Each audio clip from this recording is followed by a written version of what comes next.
C'est bon pour le partage sur le grand écran du PPT? Clément, vous voyez bien? Oui, oui, on voit bien. Ok.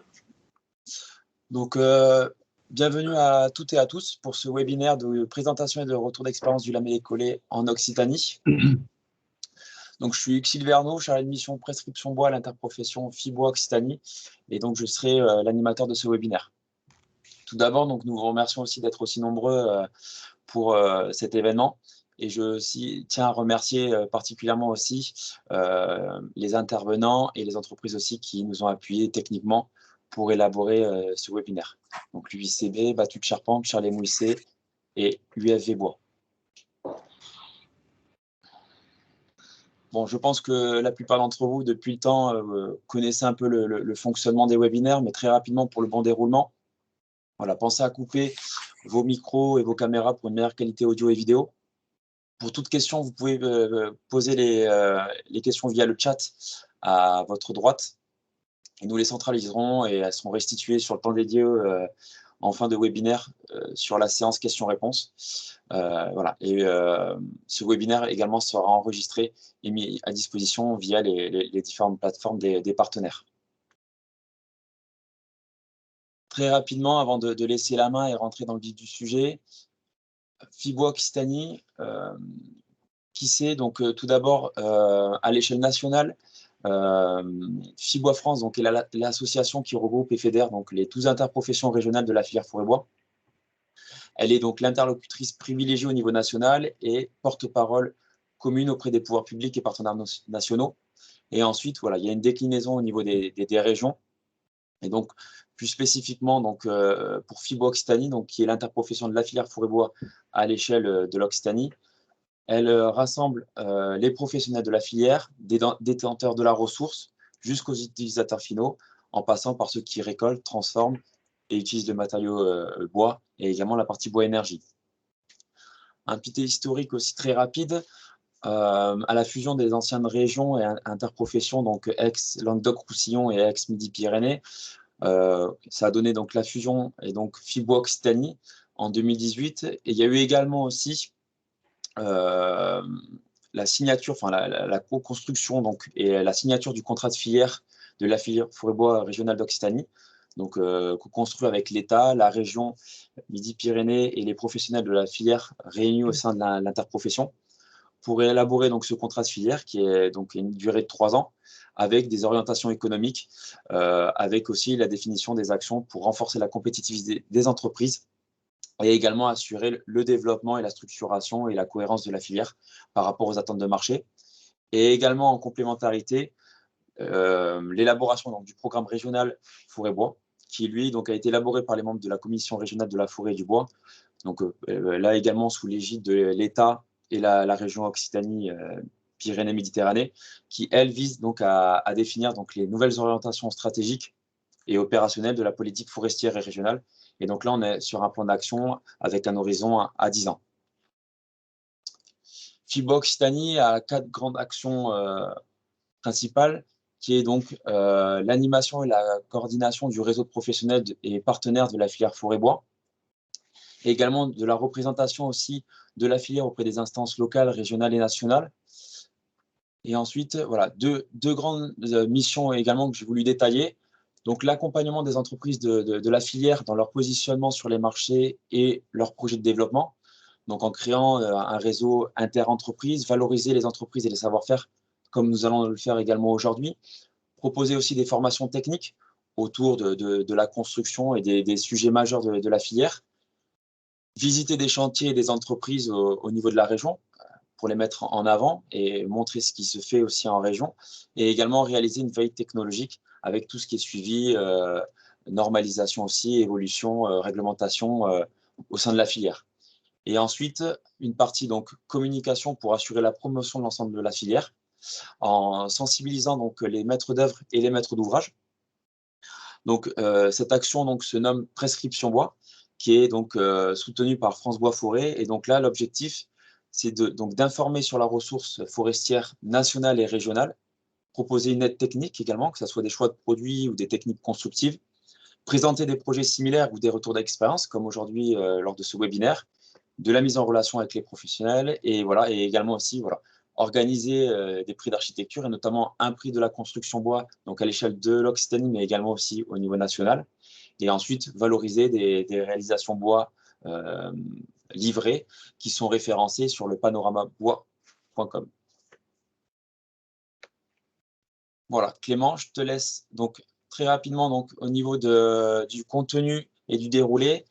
Donc, les intervenants aujourd'hui sont donc Clément Quinault, responsable des affaires techniques de l'Union des industriels et des constructeurs bois et biosourcés, qui fera une présentation des atouts et des performances du lamellé collé.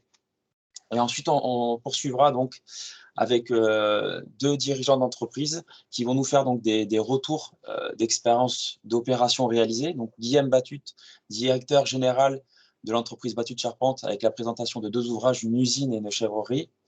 Et ensuite, Hugues Mouisset, directeur général de Charles & Mouisset, pour une présentation donc, de deux ouvrages également de référence, un dojo et une halle sportive. Et nous conclurons également par une séance questions-réponses. Clément, je te laisse la parole pour débuter. Merci Hugues. Normalement, vous voyez mon écran à présent, qui était sensiblement le même que le tien, Hugues, mais... merci pour cette présentation et pour l'invitation à cette journée. Donc, juste en deux mots, moi je suis Clément Quinault, responsable des affaires techniques de l'Union des industriels et constructeurs bois. Je vais vous parler principalement de la présentation, enfin principalement de la méthode de production du lamellé. Je ferai juste une brève présentation de l'UICB, un petit peu la technique constructive, les DTU et normes applicables, et quelques éléments pour retrouver les entreprises industrielles du lamellé. Donc l'UICB en deux mots, l'UICB c'est l'Union des industriels et constructeurs bois. On représente 11 métiers différents.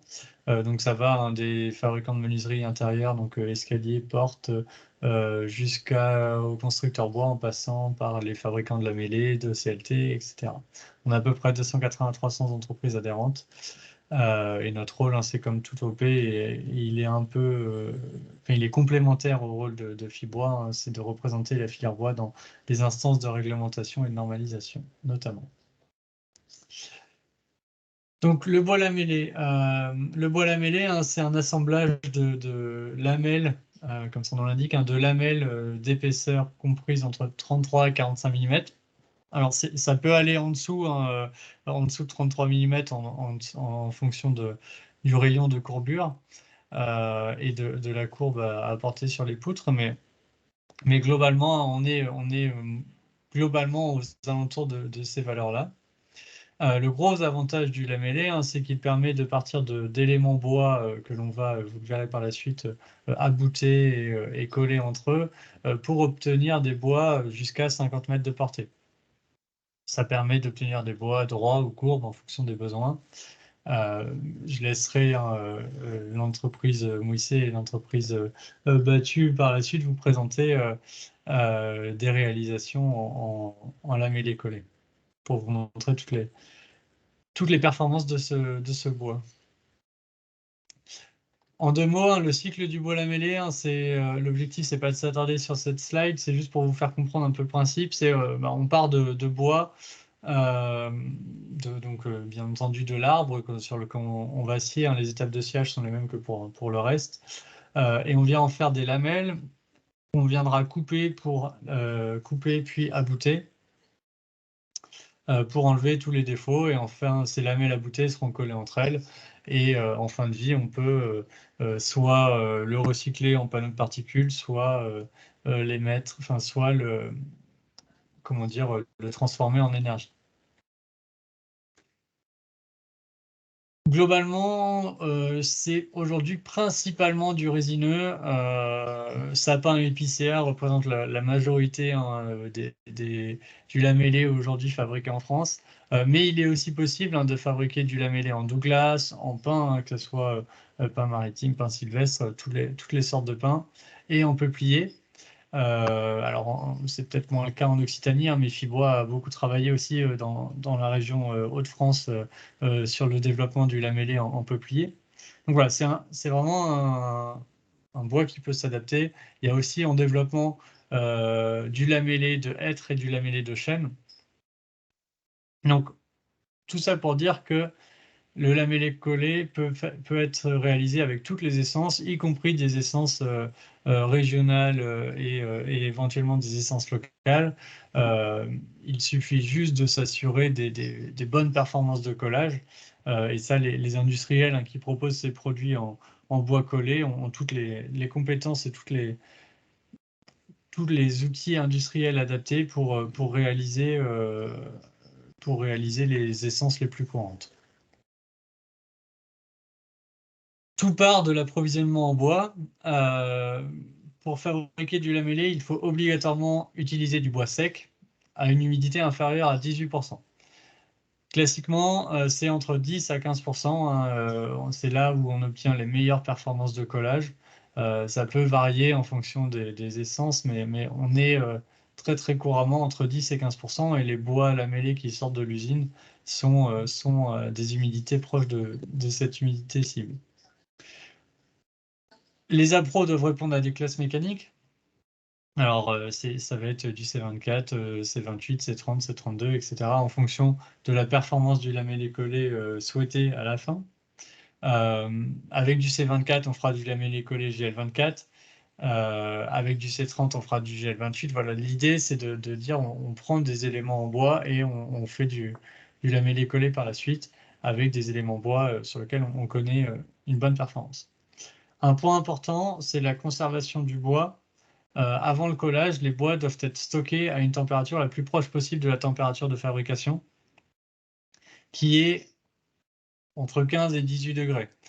Cette température, en fait, elle est imposée par les performances, par les fournisseurs de colle couramment, et est nécessaire pour assurer un bon collage. C'est pour ça, hein, les ateliers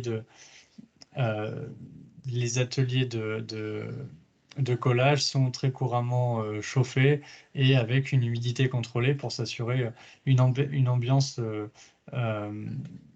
sensiblement identique tout au long de l'année afin d'assurer un collage performant. Donc, comme je vous le disais tout à l'heure, hein, on part de bois brut qu'on a classé mécaniquement, hein, donc on part d'avivés classés mécaniquement, qu'on va trier, abouter, purger et coller. Donc la première étape, c'est vraiment le tri et la purge des défauts. L'objectif, c'est d'enlever tous les nœuds trop importants, les nœuds non sains, et surtout de limiter les nœuds proches des zones d'aboutage. L'aboutage, hein, ne peut pas se réaliser si un nœud est trop proche. On obtient des performances, on obtiendrait des performances mécaniques qui ne seraient pas suffisantes pour faire du lamellé collé par la suite. Donc le tri, hein, et l'aboutage, hein, le tri, il est encore aujourd'hui massivement fait manuellement. On peut le voir sur la photo. Globalement, c'est un opérateur, hein, de l'entreprise qui vient marquer le bois à l'aide d'une craie magnétique, pardon. Et donc, la lame de scie vient détecter la craie magnétique et vient couper aux endroits en fonction des codes que l'opérateur aura tracés sur le bois. Une fois qu'on a fait cette étape de tri et de purge des défauts, on vient abouter les éléments. Alors, je vais juste changer, hop, là, pour avoir une meilleure qualité. Donc, on vient abouter les éléments. Classiquement, alors il y a plusieurs types d'abouteuses qui existent, mais une fois que les éléments sont sciés, on vient tracer des entures. Donc, c'est des formes de dents sur lesquelles on vient appliquer de la colle et on vient coller les deux éléments entre l'un contre l'autre, etc., etc. Et on répète pour obtenir, théoriquement, on pourrait obtenir des lamelles de longueur infinie. Alors, bien entendu, hein, on n'arrive pas à obtenir des lamelles de longueur infinie, hein. Souvent, la longueur maximale est imposée par la longueur du bâtiment de l'entreprise. Mais dans l'idée, on pourrait avoir une lamelle de longueur infinie. Ces lamelles, ensuite, sont rabotées et encollées. Donc, les lamelles passent, une fois qu'elles sont aboutées, rabotées, coupées à la longueur de la poutre souhaitée, elles viennent passer sous un rideau de colle. Ce rideau de colle coule en continu, et la colle qui passe sur les côtés n'est pas perdue, elle est bien entendu récupérée. Alors, selon les applications, selon le type de colle, ça peut être des applications, enfin des modes d'application différentes avec soit des peignes, soit un seul cordon, soit voilà. En tout cas, c'est une photo d'encollage, mais le principe reste le même. C'est une fois qu'on a abouté et qu'on est prêt à coller entre enfin les lamelles entre elles, on vient en coller et donc mettre de la colle sur les lamelles. Une fois que les lamelles sont encollées, vient l'étape du pressage. Alors, je vous ai mis une vidéo de presse également. L'idée, c'est certaines sont un peu plus automatisées quand on fait que de la barre droite. Mais l'idée, classiquement, c'est de rassembler toutes les lamelles entre elles. Là, on voit, c'est une poutre quand même d'une portée assez conséquente. Donc, on vient assembler les lamelles entre elles. Généralement, on fait les poutres par au moins deux, notamment sur les bancs de collage. Ça permet d'assurer le serrage le serrage uniforme de deux poutres en même temps. Là, on a un serrage mécanique par des tiges filetées qui sont assemblées et serrées.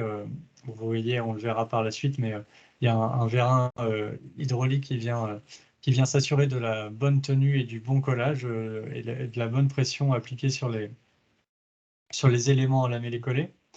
Il y a aussi des presses hydrauliques beaucoup plus plus automatisées qui existent, mais l'avantage de la presse que vous voyez là, c'est qu'elle permet notamment de faire, là on a une poutre qui est droite, mais on peut faire des éléments courbes, on peut faire à peu près toutes sortes de dimensions que l'on souhaite, uniquement à partir de ce principe-là. Donc voilà, une fois qu'on a abouté les éléments, on vient les coller entre eux et faire un pressage. Le pressage, donc la durée du pressage, c'est plusieurs heures. C'est principalement fonction de la quantité de durcisseur mis dans la colle. Et en fonction de la complexité de la poutre, quand c'est des barres droites, les entreprises mettent un peu plus de durcisseur pour coller plus rapidement. Quand c'est des formes un peu courbes ou autres, ils viennent diminuer la quantité de durcisseur pour avoir un peu plus de temps avant le serrage. Donc une fois qu'ils sont pressés, les bois lamellés sont rabotés. Puis ensuite, on les rabote pour enlever les éventuelles traces de colle et obtenir une qualité de surface finale. Puis après, on vient les usiner et éventuellement appliquer un traitement de finition. Je vous ai mis aussi une vidéo de... Je ne sais pas si vous la voyez. Ok. Je vous ai mis une vidéo de taille aussi. Donc là, c'est toutes les tailles ou presque sont aujourd'hui faites sur un banc d'usinage numérique. Donc la poutre est apportée sur le banc d'usinage. Et ensuite, on vient, et là on vient, le banc et la tête d'usinage vient choisir l'outil souhaité pour réaliser la taille sur la poutre. Donc là, on voit, ça doit être un perçage ou un fraisage qui est réalisé sur la poutre. Et donc, on vient faire tous les usinages souhaités.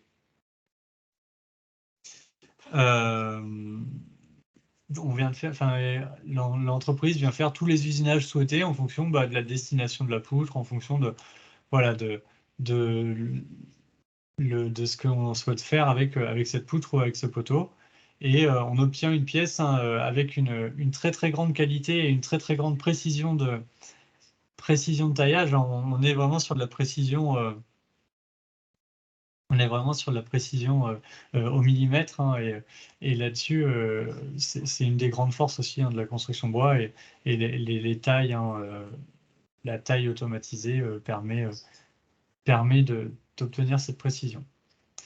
Donc voilà pour l'usinage. Après, on peut faire toutes sortes d'usinage. On va pas voilà, c'est pas l'objectif de s'attarder très longtemps sur ce point.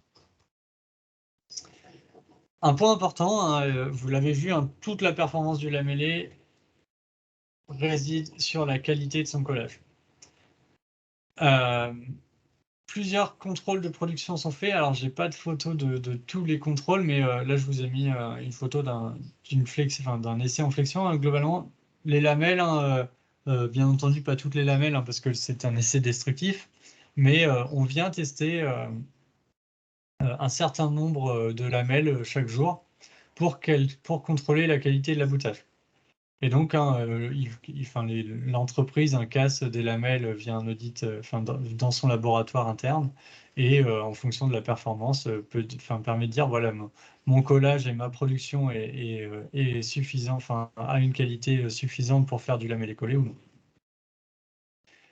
Autre point, il y a aussi un contrôle du collage global de la poutre, non pas seulement de l'aboutage. Et là, c'est ce qu'on appelle un essai de délamination sur lequel on vient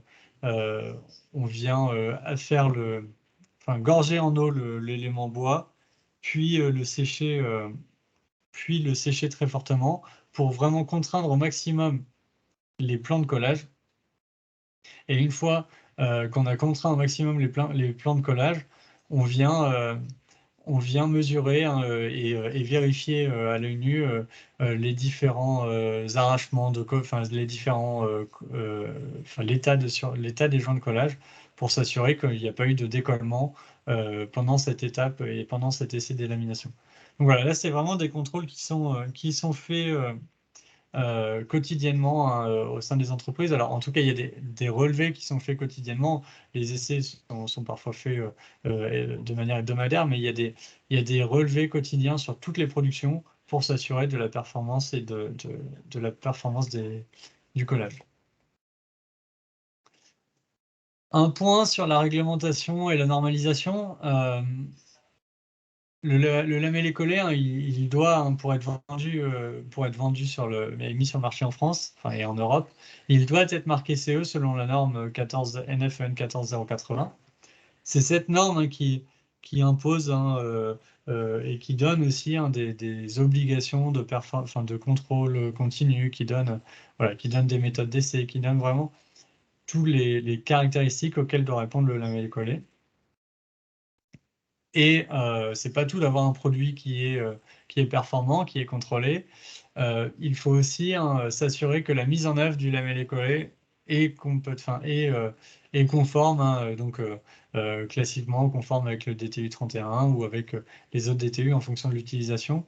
Mais voilà, le lamellé collé est un produit, vous le connaissez probablement à peu près tous autour de cette table virtuelle, mais est un produit qui est utilisé depuis de très nombreuses années avec les toutes premières qui datent du début des années 2000, du début des années 1900, mais une généralisation en France aux alentours des années 50-60.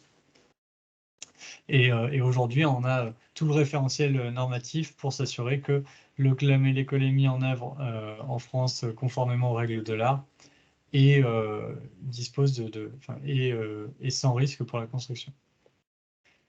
Il y a aussi une certification qui existe, donc la certification à Sarbois, qui permet vraiment de garantir que le bois lamellé provient d'une fabrication contrôlée. Donc là, dans la certification à Sarbois, il y a un auditeur externe qui vient s'assurer de la performance du bois lamellé collé via des audits complémentaires et via des essais dans le laboratoire externe, donc soit FCBA, soit le CEBTP pour Acerbois. Enfin, il y a aussi une qualification qui existe pour garantir la mise en œuvre en conformité avec les règles de l'art, donc les qualifications Calibat qui sont connues pour l'ensemble du domaine de la construction. Il y a plusieurs qualifications qui sont dédiées au lamellé collé en fonction de la technicité, avec soit une technicité confirmée, supérieure ou exceptionnelle. Quelques réalisations. Je ne vais pas m'attarder dessus parce que ce soit l'entreprise battue ou Mouissé feront des présentations par la suite, hein, mais tout ça, juste pour dire que la mêlée-collée permet de faire tout type de construction, hein. Donc là, on a mis en haut un bâtiment agricole, en bas un gymnase, hein, en tout cas des terrains de tennis, mais on peut également réaliser la Cité du Vin à Bordeaux, la scène musicale à Paris, voilà, des bâtiments avec des formes euh, extravagantes, tout comme des bâtiments sur lesquels on ne verrait pas forcément qu'il y a du lamellé collé, avec une maison au Satourbois sur lequel on viendrait mettre un linteau en lamellé collé pour avoir des performances plus élevées. Donc, le lamellé collé peut vraiment être utilisé partout dans la construction bois. Enfin, l'offre en bois lamellé, hein, il y a vraiment une importante, j'ai fait une faute, une importante offre de bois lamellé en France et en région, hein, en région Occitanie, hein. Je vous invite à vous rapprocher de Hugues et de Fibois Occitanie pour avoir la liste des fabricants de lamellé en Occitanie. Je vous ai mis plusieurs sites sur lesquels vous pouvez retrouver, hein, des annuaires d'entreprises fournissant du lamellé collé. Et sans oublier, bien entendu, hein, les deux acteurs qui interviendront par la suite, hein, l'entreprise Charles Mouisset et l'entreprise Battue, et l'entreprise UFV qui a également fourni quelques photos dans cette présentation. J'en ai fini pour moi. Merci Clément. Ouais. On prend les questions maintenant ou Bah, à la écoute, fin? là je suis le chat. Pour l'instant, pas de questions. Donc, non, mais on va poursuivre les présentations et je les restituerai à la fin sur la séance. Ça marche. Je te remercie Clément pour ta Je laisse, présentation. Hop, je je laisse reprends la la main. main. Hop. Hop. C'est bon pour le portage? Ouais. Ok. Très bien. Donc du coup, je laisse la main à Guillaume. Bonjour, et pareil, merci pour l'invitation Hugues. Donc Guillaume Battut, je suis le dirigeant donc, de l'entreprise Battut Charpente. Je vais vous présenter en quelques mots l'entreprise. Donc l'entreprise Battut Charpente, je suis la troisième génération au sein de l'entreprise, une entreprise qui a été bâtie, qui a commencé à fonctionner en 1956, donc c'est mon grand-père qui est à la fondation de l'entreprise. Mon père a repris l'entreprise dans les années 80 jusqu'à que je reprenne en 2014. Et donc maintenant, c'est moi qui suis donc à la direction de l'entreprise. L'entreprise donc, est située sur Agen-Aveyron, donc on est à côté de Rodez, une dizaine de kilomètres de Rodez. Donc on est sur un nouveau site de production parce qu'en 2009, on a subi donc, un incendie qui a ravagé tout le site de production. Donc maintenant, ben voilà, on a reconstruit entièrement le site de production et une partie des bâtiments de stockage. Donc maintenant, voilà, on est à peu près sur 10 000 m² de bâtiments construits et utilisés. Notre activité, donc, on est sur trois principaux domaines. Un domaine qui représente à peu près 30% de notre activité, on va dire, c'est la fourniture d'éléments lamellés collés, donc destinés aux professionnels du bâtiment majoritairement. Ça peut être des charpentiers, des maçons, des négociants, mais essentiellement sur de la fourniture de bâtiments, j'allais dire, prêts à poser. On n'est pas des fabricants de barres. On fait le mouton à 5 pattes, la petite série et le bâtiment prêt à poser en kit. Et notre partie de notre activité, c'est tout ce qui est bâtiment industriel tertiaire, tout ce qui est bâtiment donc, commerciaux, bureaux. Là, on rayonne sur toute la France, même si la majorité, quand même, c'est sur une ligne sud qui représente à peu près Bordeaux-Gap. Donc ça, c'est à peu près 20% de notre activité. Et les 50% d'activité qui restent, c'est par notre implantation et historiquement, on est implanté là-dedans, c'est le monde agricole. Donc voilà, on a une partie de notre équipe qui tourne autour de ça. Donc on a une équipe commerciale qui est dédiée et on a une équipe technique qui est dédiée à ça. Et à peu près, voilà, on construit entre 25, comme je vous ai marqué, entre 25 et 30 m² de bâtiments agricoles. Et pareil sur un périmètre Grand Sud, donc Bordeaux-Gap, donc localisé surtout autour de l'Aveyron et départements limitrophes, et sur l'est de la France aussi, la région PACA, en remontant quasiment jusqu'au Jura. Voilà pour la présentation de l'entreprise. Donc je vais vous présenter deux projets. Le but était d'être complémentaire avec Hugues qui va vous présenter d'autres typologies de projets. Donc, j'ai fait le choix de vous présenter un bâtiment industriel qu'on a fini en fin d'année dernière. Donc, c'est l'usine Matou Création qui est basée à Baraqueville. Donc, pour vous présenter un peu vite fait Matou Création, c'est, pour ceux qui ne le connaissent pas, c'est une fabrique et un installateur de mobilier pour petite enfance. C'est une entreprise qui date elle aussi, parce qu'elle a plus de 70 ans d'existence. Elle a été rachetée par un groupe aveyronnais. Et maintenant, donc, elle est en pleine croissance, en pleine évolution. Donc, elle était basée sur Onet-Château à côté de Rodez et elle évolue. Donc, elle installe ce nouveau site de production de 9000 m² sur Baraqueville. Et normalement, elle devrait prendre possession là, dans les mois qui viennent. Je pense qu'avril-mai, il devrait être opérationnel. Donc, ce bâtiment, comme est indiqué, il est avec une partie production où ils ont vraiment, voilà, c'est pas un bâtiment de stockage, c'est vraiment une unité de production de 3 bâtiments de 100 mètres de long par 27 mètres de large et une partie bureau avec mur ossature au bois et une charpente fermette qui a été rajoutée dessus. L'opération représente à peu près 600 mètres cubes de bois sur la partie production. Je n'ai plus les chiffres de surface de mur ossature bois et de fermette, mais voilà, on est à peu près sur ces volumes-là. Majoritairement, tout ce qui est portique, je viens là-dessus, sont, comme je disais, en classe de résistance GL28. Bon, tout est marquage Acerbois-Guyam parce qu'on est marqué donc CE et Acerbois-Guyam sur nos lamellés. Et tout ce qui est panne et ossature secondaire, c'est de l'épicéa, donc un GL24H. Donc l'essence utilisée, c'est à 100% de l'épicéa. Je te laisse tourner. Donc, ouais, quelques chiffres clés pour vous présenter quelques points techniques. Donc, comme vous avez pu voir dans la présentation, on est sur des poutres grande longueur. Donc là, on est sur une base en 27 mètres.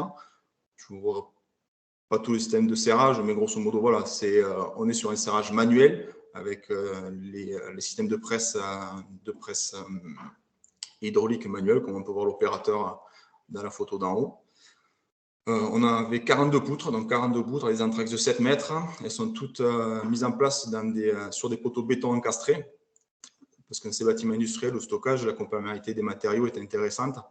C'est vrai que de marier les matériaux pour sortir les avantages de chacun, c'est ce qui est intéressant dans nos métiers, de pouvoir proposer ces éléments. Donc l'équipe, une équipe a été dédiée. Donc il y a 6 colleurs qui se sont attelés à la tâche. En termes de timing de production, on était sur 2 mois et demi. Alors, ça n'a pas été 2 mois et demi non-stop, ça a été coupé parce qu'en fonction des phasages de chantier, il y a eu 2 mois et demi de production pure. Donc, tout a été réalisé en interne, que ce soit le collage, la taille et la mise en place sur chantier. Donc, la mise en place sur chantier est quand même ultra rapide sur la partie portique. On met plus de temps à les fabriquer qu'à les poser. Mais on a su gérer la totalité de l'opération. Et donc, je revenais, donc le système, ça a été un système de portique en ventre de poisson. En ventre de poisson, pourquoi ce nom? C'est parce qu'il a elles ont une forme de ventre de poisson. En fait, elles ont une épaisseur, une retombée plus importante en partie centrale. C'est parce que là, on a besoin de plus de résistance en flexion. Donc, c'est là où on met le plus de matière. C'est pour ça qu'on a un moule, en fait, qui est inversé par rapport au moule standard qu'on peut avoir dans les arcs. En fait, on a la partie cintrée sur la partie basse, donc sur la lame tendue. Et donc, ces fermes de 25 mètres sont venues donc s'enfourcher dans des poteaux béton encastrés. On peut voir le détail des détails en pied et en tête des fermes sur la photo en bas à gauche. Donc, une cale Téflon a été mise en place pour reprendre le déplacement qu'on peut connaître sur les pièces de bois. Et ensuite, on voit le système de claptage avec des claptages en 30 mm et quelques tiges pour le claptage dans l'engueulement du poteau béton. Donc, nous, la MIS, on est quand même assez habitués au convoi exceptionnel. Donc, cette opération, il y avait 7 convois exceptionnels. C'est plus ou moins difficile en fonction des zones d'accès. Donc, c'est surtout ça aussi. Il y a la limite des bâtiments, mais il y a aussi la limite de pouvoir accéder et amener les pièces. Donc, il y a toute une partie de conception, parce qu'il n'y a pas que de la grande portée. On peut faire des systèmes de cantilever, recoupés par des poteaux, etc. Mais le transport est aussi un frein pour la construction lamellée. Mais voilà, donc on sait s'adapter, on adapte nos calculs, nos charges et notre typologie de ferme en fonction de toutes ces contraintes. Vas-y, Hugues. Vous présentez un peu donc, sur le bois lamellé collé pourquoi il y a eu le choix du lamellé collé sur ce projet. Bon, déjà, la plus évidente, c'est la fibre bois du client. L'entreprise Matou, depuis très longtemps, est une entreprise de menuiserie bois, donc fabrication de meules bois. Donc, c'est vrai que ça a été le moteur principal du choix de ce projet. Ensuite, un avantage qui est intéressant dans la lamellé, c'est le comportement au feu. Donc là, sur la structure, une partie structure avait une tenue au feu demi-heure qui était calculée, qui a été pris en compte dessus. C'est vrai que le principal frein qu'on avait sur les tenues au feu dans nos structures, c'est la partie connecteur métallique, parce qu'on peut faire beaucoup d'assemblages bois-bois, mais sur des portées aussi importantes, c'est compliqué d'arriver à justifier ces typologies d'assemblage. Donc, on est obligé de venir connecter avec des étriers, des sabots, peu importe. Et pour la tenue au feu, souvent, il faut calfeutrer soit les éléments, les tiges apparentes, ou carrément les sabots. Donc là, le cas, c'était quand même une petite partie. L'ensemble du projet était sur sabot bois, donc on est venu faire un calfeutrement de l'ensemble des sabots pour la tenue au feu du projet. Pour l'ensemble, pour le calcul structure, en fait, on prend en compte la stabilité au feu en fonction du sectionnement et des épaisseurs, de l'épaisseur et de la retombée des pièces pour garantir une tenue au feu dans le temps. C'est pour ça qu'on retrouve beaucoup de projets, que ce soit industriel ou collectif et tout, parce que l'avantage du lamellé, c'est un grand avantage en comportement au feu. Là, vu qu'il y a de la densité dedans, on a une combustion qui est beaucoup plus lente que sur un bois massif et surtout qui arrive à être maîtrisée par le calcul et par les. Ça n'a pas été inventé, donc il y a eu des échantillonnages qui ont été faits, etc. Donc on arrive à calculer la durée dans le temps à la différence d'une structure autre, type métallique ou béton, où le point de chaleur peut faire céder la structure à tout moment. Et ensuite, c'était la rapidité d'exécution sur chantier. Plusieurs avantages, c'est que déjà, il y a tous les systèmes de préfabrication, à la différence du béton, hormis les poteaux béton qui étaient préfabriqués, mais beaucoup de choses auraient été obligées d'être faites sur chantier. Donc là, on a pu faire de la préfabrication complète en temps masqué pendant la phase de préparation, ça a été fait, et pendant le levage d'une partie, le reste se produisait en temps masqué. Ensuite, le fait de transport, malgré qu'on ait des pièces de 27 mètres de long, elles représentaient quand même presque 3,5 tonnes chacune. Ils ont été quand même comparés à d'autres matériaux beaucoup plus légers. Donc, en termes de transport, ça a permis d'optimiser beaucoup les transports. Et c'est vrai que par les périodes où on est, de rechercher une efficience énergétique et une efficience, j'allais dire, écologique, dès qu'on peut limiter un peu les transports, c'est quand même vachement intéressant d'utiliser ce type de jeu de projet. Voilà, enfin, quoi rajouter de plus sur ce projet Je pense que j'ai fait le tour de la question. Alors, notre projet, donc, je vous présente voilà, un bâtiment agricole. Donc, je vous présente ce projet parce que voilà, le lamellé collé voilà, s'approprie vraiment dans cette typologie de projet. Alors, ce n'est pas le seul matériau. On peut utiliser beaucoup de structures en bois massif triangulé, des bâtiments métalliques ou des bâtiments en béton en fonction des régions, en fonction du besoin, en fonction de la destination du bâtiment.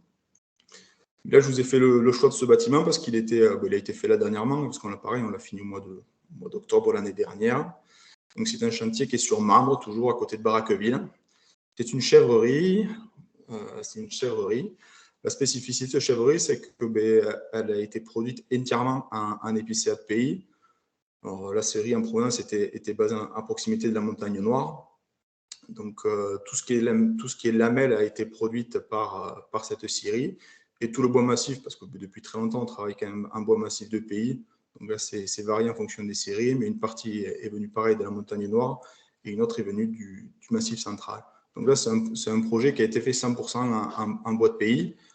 Et c'est vrai que nos bâtiments du Vendra derrière sont en train de se tourner sur la partie agricole, en tout cas, de plus en plus vers ce choix d'essence. Pourquoi là? Parce qu'en fait, on maîtrise, entre guillemets, c'est plus facile en termes d'approvisionnement sur du bâtiment agricole parce que le choix des qualités d'essence en termes structurels, parce qu'on est essentiellement sur des bases C24 pour les lamelles Et ces 18 pour le parti bois massif sont plus destinés à nos régions que sur les bâtiments publics. On a plus tendance à trouver des bâtiments publics ou bâtiments industriels, des choix avec des lamelles en C30. Et c'est vrai que c'est beaucoup plus compliqué en local de trouver cette typologie de lamelles. Donc il faut adapter un peu le choix des essences en fonction le choix des essences sur toutes les zones d'approvisionnement en fonction de ces contraintes.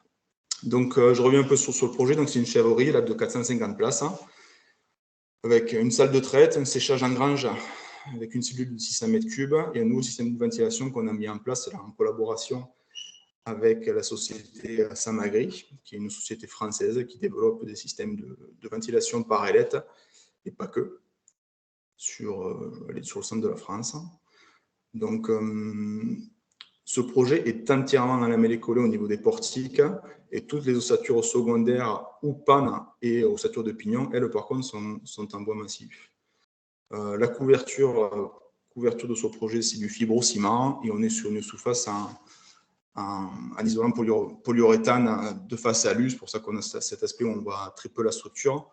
On est en sous-face pour aider en fait à l'isolation du bâtiment et surtout à aider à la ventilation pour avoir en fait une surface de plafond lisse pour permettre d'éviter d'avoir des turbulences au niveau de la rencontre du flux d'air au niveau des pannes.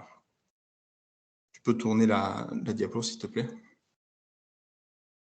Un peu de retour d'expérience. Donc, déjà sur le choix du lamellé collé dans ces typologies de bâtiments, on est sur des bâtiments de grande largeur, parce qu'on est sur des portées, sur des largeurs de bâtiments d'une trentaine de mètres.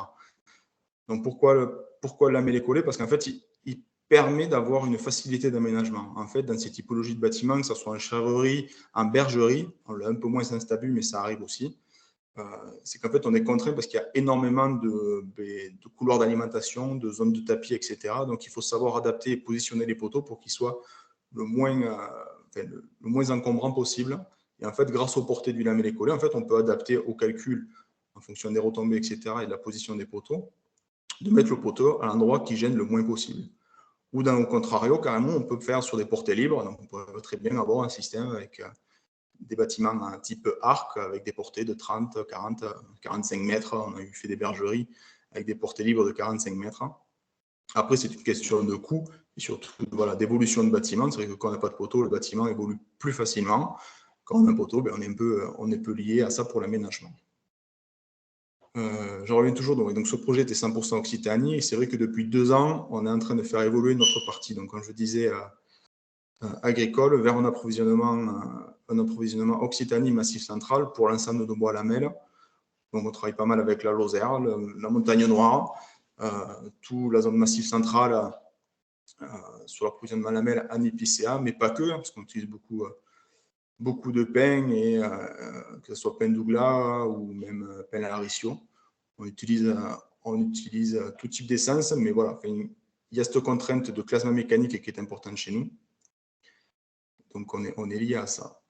Le choix de la ventilation aussi, elle a été spécifique sur ce bâtiment. Ça n'a rien à voir avec la lamellé collé, mais c'est intéressant de raconter parce que c'est une petite entreprise française qui commence à faire un peu de bruit dans le monde agricole. C'est un système de ventilation donc par ailette, tout en PVC, donc entièrement recyclable, son système. C'est ça qui est intéressant dans la notion du bâtiment agricole. Tout est mécanisé. En fait, les ailettes sont gérées par un moteur derrière avec des biellettes en fait, qui permettent d'ouvrir et fermer en fonction de l'ambiance du bâtiment. Donc, on arrive à avoir un système de ventilation, j'allais dire, semi-mécanisé. On n'a pas de ventilateur, on n'a pas d'extracteur. On a essentiellement des ailettes qui s'ouvrent en fonction de l'ambiance du bâtiment et de la chaleur et de la nocivité qu'on peut avoir à l'intérieur. Donc, c'est un système tout nouveau qu'on a mis en place mais pour la première fois là, et depuis on a fait 2 autres projets avec ce système qui fonctionne bien.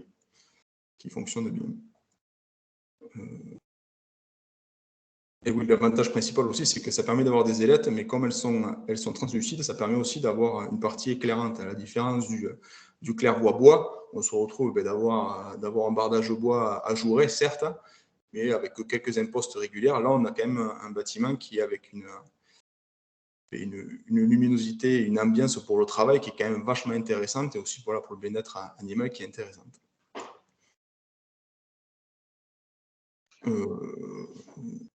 Suivant, s'il te plaît. Alors, pourquoi le lamellé-collé? Le lamellé-collé et le bois en général dans la construction bois. Donc déjà, il y a pour le bien-être animal. C'est vrai qu'on est sur un matériau qui régule, qui a l'égométrie. On n'a pas de condensation sur nos typologies, à différence d'un bâtiment métallique. Donc, on a moins de risque de maladies infectieuses. Alors, ça n'est pas que grâce au bois. Il y a toute la partie ventilation qui est primordiale là-dedans. Je veux dire, vous pouvez avoir un bâtiment bois, s'il est mal ventilé, ça n'enlèvera pas le problème. Mais si c'est coordonné avec une bonne ventilation, on a une tendance à avoir moins de maladies infectieuses, moins de soins vétérinaires. Des études ont été faites dessus. Une isolation thermique, donc sur des bâtiments qu'on a la structure bois, le bardage bois, etc., ça amène un apport thermique. On a une limitation des variations de température et aussi une partie phonique. On a moins d'effet de caisson de résonance, on a le cloisonnement qui est fait aussi par les retombées d'arbas, etc., qui amène qu'on a moins de stress au niveau des bêtes. Et pareil, une étude a été faite au niveau européen sur ce sujet-là. Donc, c'est un bel avantage qu'on peut avoir pour les animaux dans nos bâtiments. Ensuite, il y a l'éleveur, parce qu'on l'oublie souvent, c'est qu'on fait des bâtiments pour les bêtes, mais en fait, c'est l'éleveur qui est quand même dedans en permanence, c'est son outil de travail, donc c'est primordial qu'il s'y retrouve aussi. Donc, ce qu'on peut trouver, c'est sur l'aménagement, donc j'en reviens dessus, c'est vrai que la portée du lamellé-collé permet d'aménager, donc c'est vrai que si on a un bâtiment qui est facile à utiliser, ben, c'est tous les jours qu'il y est dedans, donc automatiquement, il y a un vrai gain à avoir un bâtiment qu'on peut adapter à son besoin et à son travail.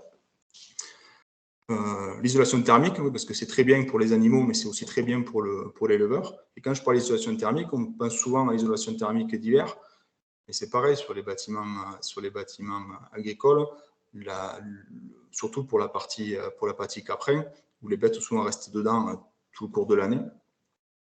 Le confort thermique en été est aussi primordial.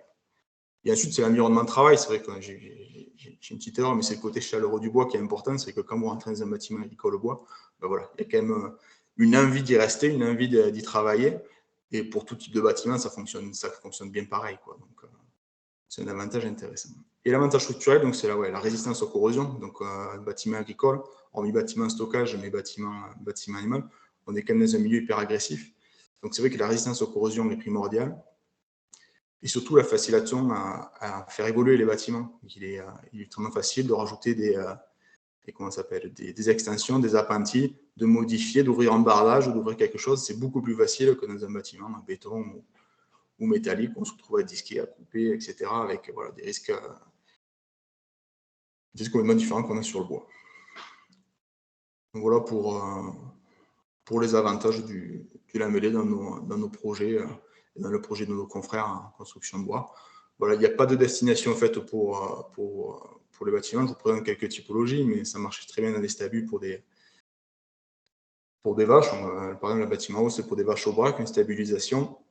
En bergerie, ça marche pareil avec des complémentarités de matériaux. Par exemple, dans ce cas-là, on avait un système de poteau métal sur la partie couloir centrale, sur la photo d'en haut. Pareil, pour un système de voie en boucherie. On a fait des systèmes de ferme triangulée, on a utilisé aussi une partie du lamellé-collé. Et après, tout ce qui est centre équestre, parce qu'on porte une activité aussi dans le monde équestre. Et c'est vrai que ça se marie bien dans toute typologie de projet. Voilà pour ma présentation. Je laisse la main à Hugues maintenant pour vous présenter les autres typologies de bâtiments où on peut retrouver du lamellé-collé. Très bien, merci Guillaume. Ça peut porter confusion, mais c'est vrai qu'on est deux Hugues. Donc, oui. Du coup, merci Guillaume pour ta présentation. Et du coup, je laisse la main à Hugues Mouisset pour ce retour d'expérience. Alors, bonjour, merci Fibois pour l'invitation. Donc, nous, voilà, vous allez voir directement les photos. Nous sommes comme l'entreprise Batut, une entreprise spécialisée dans le bois, lamellé-collé. Donc, nos premiers chantiers en lamellé-collé datent, comme l'a dit Clément, des années 50, fin des années 50. Nous sommes sur Rodez. Notre site de production fait quasiment 9000 m². Nous sommes dotés, comme Guillaume, de centres numériques. Alors, vous avez pu voir les photos de chez Batut ou de chez nous tout à l'heure. Voilà. Donc, tout usinage se fait sur centre numérique. Récemment, nous avons investi sur une nouvelle ligne d'abouteuse qui a la particularité de nous permettre de fabriquer des poutres allant jusqu'à 50 mètres. Donc, ce qui peut être bénéfique parce qu'on le voit dans notre secteur, enfin nous, dans nos appels d'offres et notre secteur d'activité, la tendance est au gros. Voilà, toujours plus de portée, voilà. Donc, on a franchi le cap et on a investi là-dessus.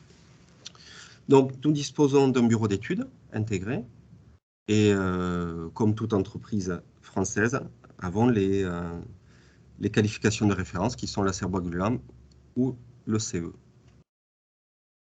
Voilà, pour finir sur la présentation de l'entreprise, vous pouvez voir les photos de nos secteurs d'activité.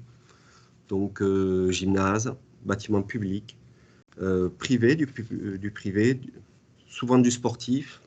Ça nous arrive de faire aussi de l'agricole. On n'est pas aussi spécialisé que l'entreprise Battut dans le milieu agricole, mais on en fait quelques-uns. Et de l'ouvrage d'art. C'est vrai que tout ce qui est atypique, généralement, compliqué, atypique, comme l'a très bien dit Guillaume tout à l'heure, on n'est pas des fabricants de barres. On n'est pas performant sur ce domaine. On ne peut pas l'être, puisqu'on n'est pas adapté à faire de la production massive de simples barres droites. Par contre, notre plus-value, c'est dans l'accompagnement de clients, voilà, dans la relation avec nos partenaires, qui est apporté par le bureau d'études et par la spécificité qui en découle, c'est-à-dire on s'adapte à chaque projet. Voilà. Donc j'ai sélectionné 2 projets que j'ai trouvé pas forcément atypiques, mais intéressants à vous montrer. Le premier, c'est la Maison des Arts Martiaux de Saint-Orens, c'est sur Toulouse, région toulousaine. Un projet, comme on peut voir sur les quelques chiffres, qui dépasse les 6 millions d'euros tout de même, tout corps d'État, surface couverte 4500 m². Voilà. Donc, ce bâtiment, ce projet se divise en 2 parties. Il y a 2 espaces dédiés au sport, donc évidemment c'est un gymnase, voilà. Donc il y a un dojo, vous verrez juste une photo, mais il ne mérite pas qu'on s'y attarde dessus parce que c'est plutôt basique en termes constructifs. Et une salle de compétition qu'on va découvrir en suivant, sur la diapo suivante, qui a la particularité non seulement d'avoir une hauteur sous toiture de 9 mètres, donc c'est assez confortable pour tout type de manifestation sportive, mais d'être un système constructif mixte. Donc vous pouvez le voir sur la petite coupe en bas de la diapo, arbalétrier bois, ainsi qu'une sous-tension créée par des tubes métalliques. Donc, au-delà de l'aspect architectural voulu, ce genre de système apporte tout de même une belle performance d'un point de vue portée, pour les portées. Ici, nous avons une portée de 40 mètres, enfin, la poutre treillis mixte fait 40 mètres de long. Vous pouvez voir qu'il y a un petit débord, il y a 2 débords métalliques en bas.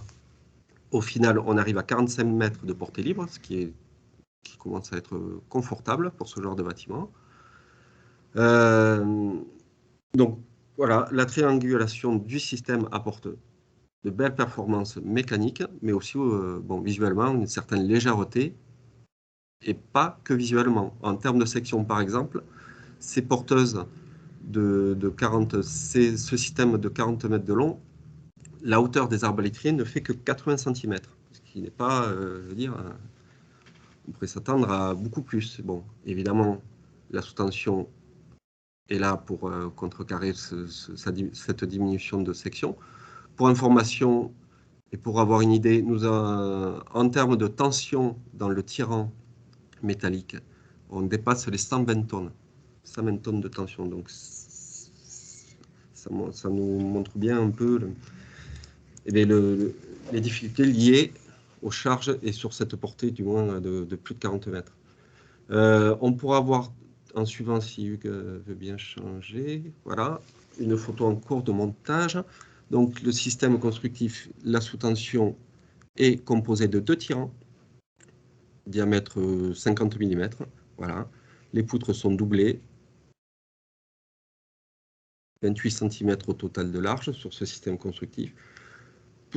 À titre informatif, nous avons eu sur ce chantier à peine 200 mètres cubes de bois, donc ce qui est relativement peu finalement sur cette surface. Par contre, en fer, on dépasse les 50 tonnes de fer. Voilà, bon, il y a un curseur qui se met. Si on emploie plus de fer avec ce genre de système constructif, on diminue le volume du bois. Voilà. Que dire de plus? Oui, cette salle fait 2000 m², donc 180 m3, c'est pas très courant, énorme. Voilà, sur la photo suivante, on verra le système de chaises métalliques. Voilà, on voit les assemblages. Voilà. Et je pense qu'en suivant, vous allez pouvoir voir, voilà, une fois les finitions. À noter que cette salle a été sélectionnée et éligible comme un centre d'entraînement pour les prochains JO, les JO 2024. Voilà, je pense qu'elle sera utilisée. Ça faisait partie déjà à l'appel d'offres, c'était un élément soulevé, voilà, une motivation, on va dire. Et en place assise, oui, c'est quand même relativement confortable. Il y a un peu moins d'un millier de places assises possibles. Voilà. Donc, et d'un point de vue extérieur, je pense que en suivant, il y a la photo. Voilà. Donc, le dojo que nous n'avons pas traité ici, un simple monopente, des arbalétriers, et la partie, bon, voilà, la partie extérieure, visuellement. Voilà. Donc, en deuxième projet, je vous ai sélectionné le Centre international de tennis du Cap d'Agde, de la station balnéaire du Cap d'Agde. Très récent, il a été inauguré il y a 2 mois, enfin 2 mois et demi, fin de l'année 2021.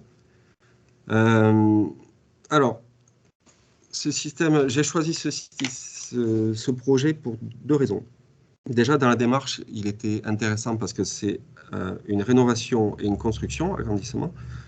Ce centre de tennis avait des tennis qui dataient, les couvertures étaient en toile, enfin, des vieux en bâche, des vieilles installations. Donc, dans la démarche datant des années 70, donc dans la démarche à mener un renouveau sur une ville, c'était intéressant. Et de 2, je vous expliquerai ensuite pourquoi je voulais sélectionner. Voilà, donc ici, hauteur d'enveloppe 2 millions, un peu plus de 2 millions tout corps d'état et une surface de 5000 m², 5200 m². Au final, le complexe abrite 7 cours. On va pouvoir le voir par la suite. 7 cours de tennis et le sport qui est à la mode, dont tout le monde parle, le paddle.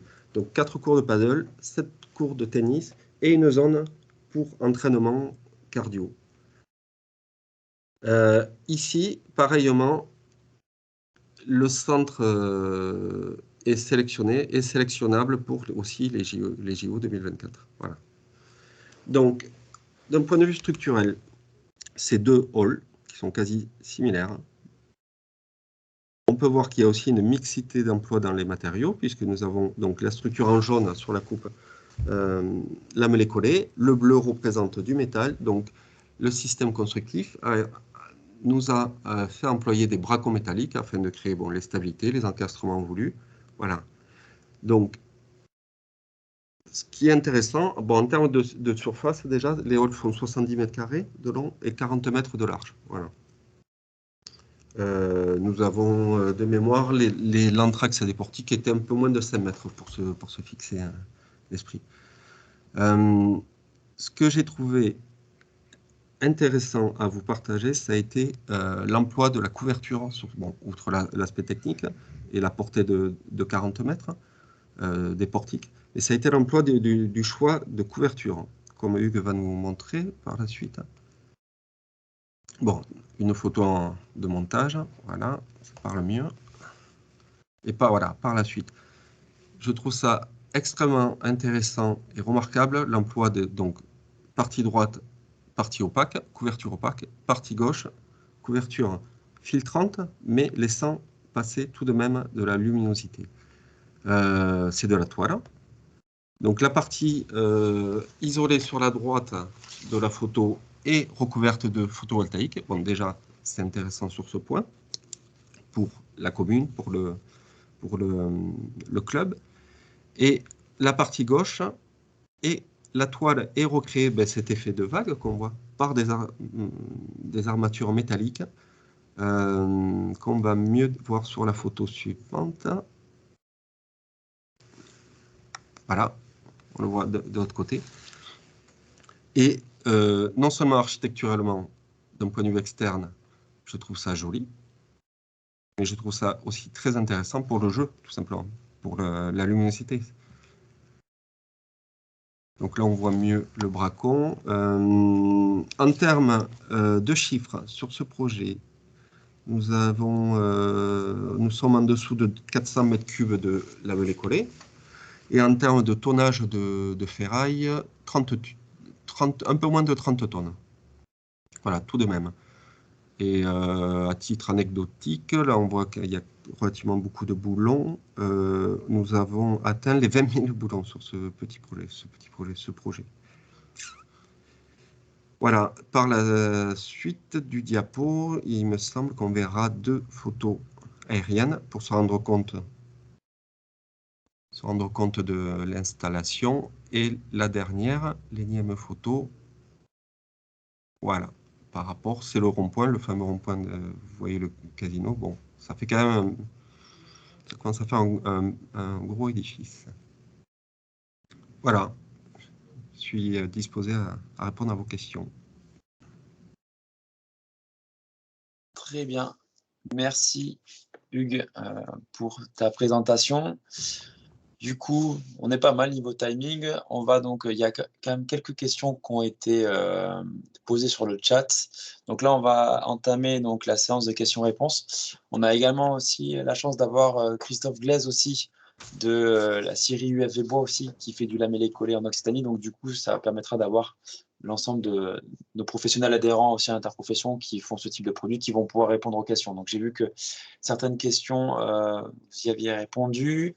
Donc, en reprenant les premières questions, donc, la question du classement de résistance, on y a répondu via Guillaume, avec l'approvisionnement aussi en lame localement. Si Hugues Mouisset ou Christophe Glaise voulaient y répondre par rapport à l'approvisionnement. Sur la Pro de bois, nos essences employées sont essentiellement du bois du Nord, Épissa, et du Douglas de pays. Et comme l'a souligné Guillaume, de toute façon, c'est une mouvance dans notre milieu, on tend à utiliser de plus en plus du bois français. Voilà, de l'épicéa français, de région. On le fait déjà avec du Douglas du Massif central pour notre part, mais on sent vraiment que c'est une volonté voilà, par les maîtres d'ouvrage, les communes, voilà.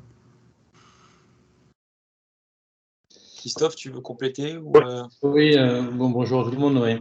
Merci d'organiser ce webinaire. Oui. Moi, juste pour préciser qu'effectivement, comme l'ont dit Hugues et Guillain, qui sont des lamellistes, et ils nous ont dit par deux fois qu'ils n'étaient pas fabricants de barres droites. Voilà, nous, en complémentarité, nous, on n'est pas des lamellistes, on est fabricants de barres droites. Voilà, donc on fabrique au kilomètre de la panne, si vous voulez. Qui peut être ou du lamellé collé ou du contre-collé ou de la bouteille. Voilà, et essentiellement, enfin, uniquement en Douglas, on est certifié GL24 uniquement sur du Douglas. Et donc, on est là à 100% bois de français, enfin, bois de pays qui est ou issu de nos scieries, puisque nous, on est aussi scieurs, ou issu des scieries partenaires qui alimentent notre production. Voilà. Donc, on fabrique à partir de Douglas français, de la barre droite pour en contre-collé, lamellé collé ou abouté. Très bien, merci. Pour la question donc de si l'entreprise Charlet Mouisset et Gamme Battue, vous disposez d'un bureau d'études, donc oui, je peux répondre pour vous deux, vous disposez d'un bureau d'études respectif. Sur le pourcentage de bois, donc on est bon. Sur le classement mécanique, on était bon aussi. Donc il y avait une question après, Guillaume, tu as répondu à certaines. Bonjour, merci pour les présentations. Quelle est la longueur minimale des planches pouvant être aboutées?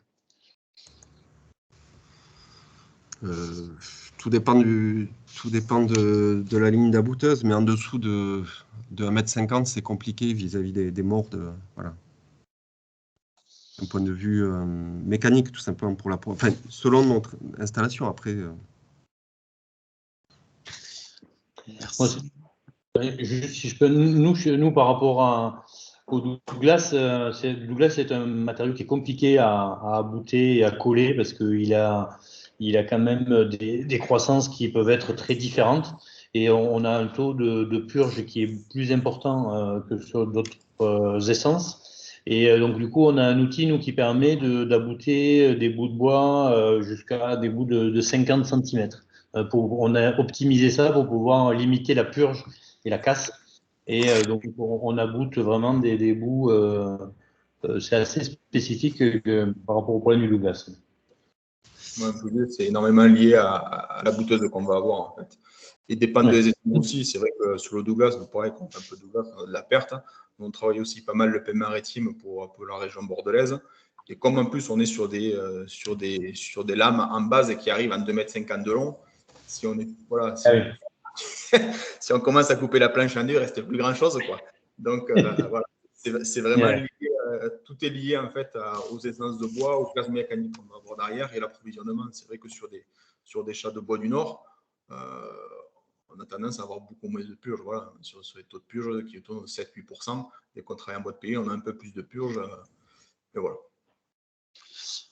Merci à vous. On a une autre question aussi. Donc, avez-vous des particularités de production spécifiques pour des poutres en charpente d'ouvrage aquatique, hygrométrie, finition de surface?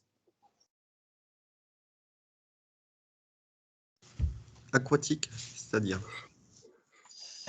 immergé en classe.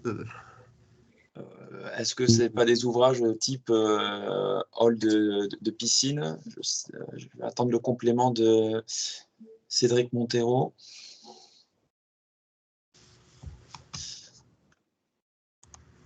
Cédric Montero, si vous pouvez faire un complément. Je parlais des charpentes de piscine. Ouais. Hugues. D'accord. Tout est relatif aussi à la ventilation. Donc, on peut faire une charpente de piscine en bois classe 2 si la ventilation est adaptée. Généralement, on emploie sur ce genre d'ouvrage du bois classe 3, enfin, du lamellé collé classe 3. Donc, le bois est classe 4, après rabotage, il perd une classe, c'est ainsi dans le domaine. Et après, bon, ça peut être quel type d'essence? Ça peut être du bois traité octoclave, comme tout type de lame de terrasse, vous voyez. Ou alors ça peut être du Douglas qui est purgé, on garde que l'aubier, voilà, qui est naturellement là sans traitement chimique adapté à cette utilisation. Très bien, merci. On a une autre question également. Donc, quels sont les leviers pour accroître votre approvisionnement dans les scieries régionales françaises? Quels leviers pour aller sur d'autres essences, notamment le feuillu? Réglementation, déjà. L'évolution de l'aspect normatif. Pour tout ce qui est base de feuillu, on est quand même assez en retard en France sur cet aspect normatif. Nous, on a travaillé pas mal de la mêlée feuillu en chaîne pour le marché anglais. Donc, par le passé, on a fait il y a 5-6 ans là, pas mal de marchés en fourniture sur l'Angleterre en chaîne. Ils en mettent partout. Mais après, voilà, il y a cet aspect réglementé pour qu'on puisse le démocratiser au niveau des marchés publics, etc. Moi, je reviens sur l'approvisionnement local.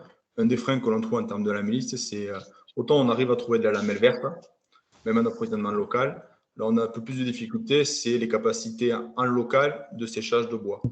On est hyper tributaire d'avoir des bois, voilà, on dit à 12% d'humidité. Et ça, c'est un véritable frein en termes régional de l'avoir. Mais voilà, après, je pense que Christophe, vous voulez faire un complément par rapport à... Non, pour moi, ça... Oui, moi, je peux parler peut-être en termes de scieurs, là, parce qu'on est aussi scieurs, et c'est vrai que aujourd'hui, sur les scieries, là, on est peut-être un peu sous-équipé en séchage, et c'est vrai qu'on priorise peut-être beaucoup plus le séchage de Douglas, qui est plus facile à sécher et plus rapide. Et quand on est interpellé par nos collègues, effectivement, lamellistes, qui nous demandent éventuellement de la lame en bois blanc, ben là, voilà, là, on n'est pas forcément sur la priorité de sécher du bois blanc, parce que le bois blanc, ça va être peut-être plus facilement du sapin. Donc là, aujourd'hui, on est un peu à la ramasse quand il s'agit de sécher du sapin. On n'est pas bon, on ne sait pas trop faire globalement, et en France, hein, pas spécialement dans le sud. Alors après, ça pourrait être de l'épicéa, mais bon, c'est vrai que on est un peu en retard sur nos capacités de séchage globalement dans la scierie, dans le sud de la France. Donc, j'allais enchaîner sur une question pour Clément sur les leviers de développement sur les essences de feuillus, mais pour finir là sur le point qu'on a évoqué, il y a une question sur quelles sont les difficultés pour le séchage du sapin. C'est vrai qu'on aurait pu convier le CRIT également, mais bon, là, il y a cette question qui a été posée. Je ne sais pas qui souhaite y répondre, Christophe peut-être, donc scieur. Oui, alors le séchage le sapin, le problème, c'est que c'est un bois qui est beaucoup plus dense que l'épicéa, qui a une densité qui va évoluer aussi plus en arrivant vers le pied de l'arbre. Et donc, les difficultés qu'on a dans le séchage classique, ça va être l'homogénéité du séchage. On va laisser un bout de bois de sapin dans le séchoir et on va le sortir. Bon, il y a des poches d'eau aussi, des poches d'eau dans le sapin qui font que pour pouvoir, comme disait Guillaume, pour sécher, il faut être à 12% de manière homogène. Et si la barre qu'on sèche, elle est à 12% d'un côté et à 15 ou 20% de l'autre, ben, ça ne va pas le faire. Donc, on va pas avoir des résultats mécaniques cohérents. Et donc, on est vraiment dans ce problème de séchage homogène du sapin. Et plus on est épais, et bien moins on y arrive. Et donc, il faut qu'on puisse continuer à travailler sur ce séchage. Le séchage sous vide est peut-être aussi plus performant pour le sapin. Mais voilà, là aussi, on est un peu en sous-capacité de séchage. Donc, on évacue le sapin. On se dit, nous, dans nos séchoirs, on met que, si on doit mettre du bois blanc, on met que de l'épicéa. Et on évacue le problème en disant, bon, ben, on s'occupe de sécher d'autres essences. Alors, ça passe peut-être par un peu de recherche, mais aussi d'augmenter nos capacités de séchoir, déjà, pour pouvoir laisser du bois à l'intérieur longtemps sans être stressé par le fait d'immobiliser notre séchoir trop longtemps. Très bien, merci Christophe. Une question au niveau et au niveau de la situation et du contexte international. Au niveau des prix, voilà, il est constaté une forte hausse due au contexte international. Vous travaillez de plus en plus avec du bois français, mais constatez-vous des difficultés d'approvisionnement actuellement? Ouais, c'est reparti. On s'est entraîné l'année dernière, mais je pense que l'entraînement ne va pas suffire. Mais bon, on verra bien. Non, ça va être. Nous, on commence. Après, on a appris aussi à stocker, on a appris à anticiper ça. Est-ce que ça va suffire? Ça va être compliqué. Et le problème, c'est que nous, basculer tous nos volumes en bois de pays, c'est impossible. Pour plein de raisons, surtout pour avoir des capacités. Voilà, comme c'est le principal fait, on n'a pas de capacité en interne de séchage. Et on est hyper tributaire de ça. Donc, ça crée une difficulté supplémentaire. Hugues, tu veux compléter ou Pareillement, exactement pareil. On a une question de Rémi Hinard. Donc, oui. Bonjour tout le monde. Bonjour Guillaume, Christophe. J'ai trouvé déjà la conférence passionnante et vous nous avez donné l'envie de faire des bâtiments en bois tellement ils sont magnifiques. Voilà. Alors je reviens sur un point pour compléter ce qu'a très bien expliqué Christophe. Bon, l'épicéa est en baisse de volume en termes de ressources forestières, donc aussi. Alors nous qui sommes au pied des Pyrénées, beaucoup plus de sapins que d'épicéas. Après, pour sécher le sapin, et on s'y est essayé, on va dire, avec un séchoir sous vide. On a, à mon avis, un vrai problème technique ou technologique, c'est qu'il faut qu'on évolue sur la manière, enfin, il faut qu'on fasse évoluer nos techniques de séchage pour avoir de la régularité autant dans l'hygrométrie et autant dans la déformation du sapin, parce que c'est une véritable catastrophe et nous, on ne sait pas le sécher finalement. Alors on arrive à faire de l'épicéa, on sèche du pin, on sèche du Douglas, je pense comme un peu tout le monde, mais le séchage du sapin, on l'a complètement abandonné parce qu'on a eu des déboires catastrophiques. Donc je pense que pour répondre à ça, il faut que les technologies évoluent et peut-être passer sur d'autres formes de séchoir que je ne connais pas forcément d'ailleurs. Alors je sais que dans l'est de la France, pour avoir des contacts assez proches, ils arrivent à sécher de la grosse pièce de sapin. Alors après, on est parti un peu dans les sous-espèces de sapin en considérant que certaines se séchaient mieux que d'autres. Bon, voilà, c'est peut-être pas le but aujourd'hui de rentrer dans ce détail-là, mais en tout état de cause, on a vraiment du mal à sécher le sapin. Voilà, ça c'est une vraie problématique. Pour en revenir au problème conjoncturel, enfin, ce qui se passe aujourd'hui en Europe de l'Est, ben, Guillaume, oui, alors les lamellistes, vous y êtes rodé l'an dernier. Guillaume, on en a parlé l'année dernière, on a même fait quelques camions de dépannage pour vous. Oui, le conseil, c'est bien entendu, c'est que vous anticipiez au mieux vos approvisionnements parce qu'il va y avoir de réelles tensions sur tous les produits venant d'Europe de l'Est, que ce soit les panneaux, que ce soit le bois, bien entendu. Donc, autant que peut faire se peut, si on peut vous accompagner, bien évidemment, dans des produits qu'on est capable de faire, on sera là, bien sûr. Et finalement, on a prouvé l'année dernière que, pas pour toutes les applications, mais pour certaines, peut-être vous avez pu, par nécessité, goûter à des produits, à des bois de chez nous, qui finalement ont certainement trouvé leur utilisation. Voilà ce que je voulais dire. Donc, bonne continuation dans ce domaine. Merci Rémi. Moi, Une autre question. Ah oui, pardon. C'est que pour avoir vécu l'année dernière une année compliquée en termes d'approvisionnement, j'accentue quand même que les scieries françaises, dans leur globalité, quand même, ont joué sacrément le jeu, quoi.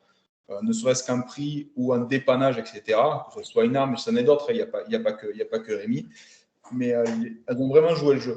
Comparé à nos chers voisins allemands, autrichiens et compagnie, qui eux, par contre, la relation commerciale ne connaissent pas. Voilà, il faut rendre à César ce qui est à César. Et ouais, je les remercie parce qu'elles ont aidé nous, mais elles ont aussi d'autres confrères, je le sais. Et c'est important de le signaler. Et surtout, retenez que les Allemands sont quand même des habitués de cette relation commerciale. Voilà, retenez-le. Merci à vous. Pour poursuivre, peut-être que Clément, tu pourras faire un complément. Du coup, j'ai voulu l'entamer tout à l'heure par rapport à tout ce qui est innovation et développement technologique sur la valorisation donc, et levier pour aller sur d'autres essences. Donc, il y a une question notamment sur les feuillus et également un dernier point aussi sur potentiellement l'utilisation du cèdre de l'Atlas. Alors le cèdre de l'Atlas, je ne connais pas suffisamment la ressource ni le comportement de ce bois pour me prononcer. Par contre, c'est ce que j'ai expliqué tout à l'heure concernant le feuillu.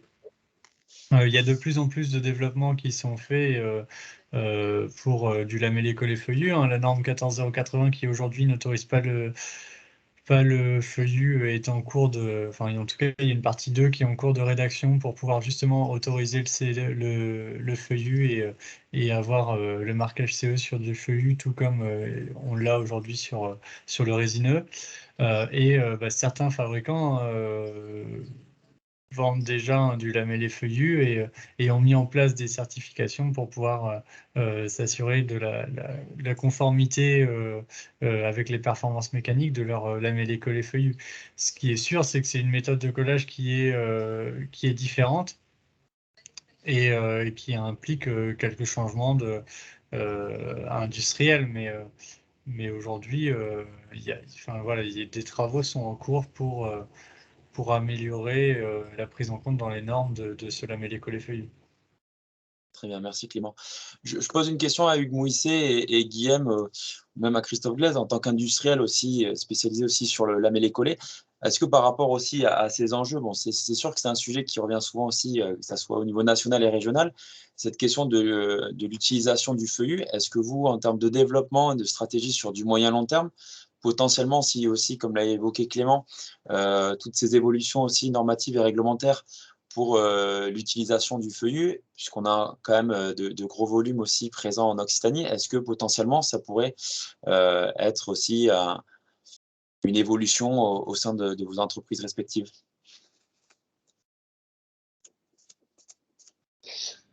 Oui, moi, si je reprends la main en tant que scieur, le problème, on va retomber dans. C'est vrai qu'on a beaucoup de hêtres, par exemple, mais le problème sera le séchage. Hein. On retombera dans la même problématique que le sapin, parce que donc voilà, je pense qu'on a à se bouger, à trouver des solutions, alors de faire de la recherche ou aggraver nos équipements de séchage, augmenter nos équipements pour pouvoir aussi fournir aux lamellistes des bois avec le bon taux d'hygrométrie et puis la bonne qualité, quoi. Hein. Je pense que si techniquement il est possible de faire du feuillu, il faudra les scier, ok, mais il faudra les sécher surtout. Et donc, c'est un peu, on va retomber dans cette même problématique. Merci Christophe. Hugues, qu'est-ce que tu en penses, toi? De toute façon, voilà, ça va rejoindre ce qu'a dit Christophe. Si techniquement on est capable et d'être dans les clous niveau normatif, il y aura un moment où on ira chercher les essences disponibles. On ne parle même pas de prix, mais si on n'arrive plus à trouver du bois du Nord ou du bois de pays en épicéa, ou il part ailleurs sur un autre secteur, je pense que c'est pas déconnant de garder ça à l'esprit, d'envisager. On peut coller de l'iroko, ça se colle, hein, on peut coller du chêne, il y a plein d'essences qu'on peut coller, du feuillu de pays, pourquoi pas. Guillaume, tu as un complément ou Moi, j'en reviens à mes problématiques de séchage, comme a dit Christophe. En plus, surtout que les cycles sont encore plus longs de séchage. Donc, ça aggrave le problème. Mais après, oui, pour moi, je suis convaincu qu'il y a des solutions. On peut en revenir à nos confrères allemands qui ont des solutions en être, en freine, etc., qui sont déjà démocratisées énormément. Donc, il y a un potentiel. Après, voilà, il y a toute cette chaîne à lier entre l'abattage, le sciage et les industriels derrière pour que voilà, ça puisse répondre à un marché. Parce que lancer un marché, vu qu'on est structuré tous actuellement, c'est un peu compliqué de le lancer. On ne sera pas capable de répondre au volume, c'est certain. Ouais, il y a eu un complément sur le frein, mais comme tu as répondu et également Clément, bon, voilà, il y a des travaux qui sont menés, qui sont en cours par rapport à tout ce qui est normalisation aussi et caractéristiques aussi intrinsèques de nos essences françaises. Du coup, bon, voilà, nous aussi, on tient au courant de ces évolutions à l'échelle nationale sur le développement de ces essences dans ces produits d'ingénierie. Très bien, mais écoutez, il me semble qu'on a balayé l'ensemble des questions. Je vais conclure. Donc, tout d'abord, je tiens à remercier donc l'ensemble des professionnels qui étaient présents aujourd'hui, donc et également intervenants, hein, et qui ont participé au débat et à ce partage aussi technique pour mettre en place ce webinaire. Hein. Hugues Mouisset, Guillaume, Christophe Gaz également, et Clément aussi pour ton apport technique sur la présentation du lamellé collé. Sans vous, il n'y aurait pas eu cette qualité de présentation. Comme on vous l'a dit, donc très rapidement pour conclure, hein, que ce retour d'expérience, il est important pour la filière nationale et plus particulièrement aussi régionale au niveau de l'Occitanie, parce que ça montre qu'il est possible de construire en bois en Occitanie, et qui plus est de construire tout type de projet avec du bois français, voire régional, notamment aussi pour l'usage du lamellé collé. Comme ça a été dit, hein, très rapidement, il est à la fois résistant, ignifuge, polyvalent, esthétique, stable et permet aussi des portées exceptionnelles. Et il se prête parfaitement aussi à différents styles architecturaux, même les plus complexes. Donc voilà, nous on le voit aussi, l'engouement aussi qui est porté à ce bois d'ingénierie dans le secteur de la construction et de la réhabilitation. Donc voilà, je remercie l'ensemble des professionnels pour ce webinaire. J'ai également mis les différents contacts des professionnels qui sont présents également en région, avec leurs coordonnées si vous souhaitez en savoir un peu plus. Donc voilà, nous sommes arrivés à la fin de ce webinaire. Merci aussi aux participants pour ces échanges et ces questions. N'hésitez pas, voilà, si vous avez besoin d'informations, à prendre contact avec les contacts cités sur la slide. Et encore merci pour votre présence et votre attention. Et toute l'équipe de FIBOA vous souhaite un très bon appétit et une très belle après-midi. Et nous restons également à votre disposition pour toute question complémentaire. Merci beaucoup. Merci. Au revoir. Au revoir. Merci à vous. Merci. Au Merci revoir. beaucoup. Au revoir. Au revoir. Merci, au revoir, bonne fin de journée. Merci également. Merci.